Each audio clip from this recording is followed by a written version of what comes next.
Hello guys, দেখেন আমরা নতুন বিল্ডিংয়ে প্রথমে ওয়ালটাকে ভালোভাবে ঘষিয়ে নিয়েছি, তারপরে ভালোভাবে ময়লাগুলো পরিষ্কার করে এখন 1 ফুট শিলা মারতেছি।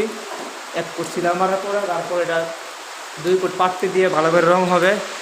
দেখেন আর আমার ভাই নবুর হোসেন এখানে শিলা মারতেছে। এটা হলো আমরা শিলা হলো বার্জার শিলার।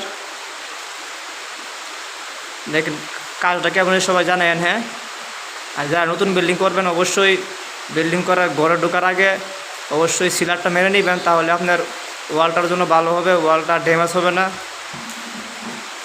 ঠিক আছে নবুর হোসেন, কেমন লাগছে কাজ করে? বৃষ্টি দিন কাজ করতেছ? সে ভালো আছে। ওই দেখেন বাইরে বাইরে বৃষ্টি নামছে, বাইরে বৃষ্টি, আমরা ভিতরে কাজ করতেছি। আমার ভাই নবুর হোসেন এখানে সিলার মারতেছে। তারপরে সিলার মারার পরে ভালোভাবে শুকিয়ে সারলে আমরা এটার ভিতরে রং করবো।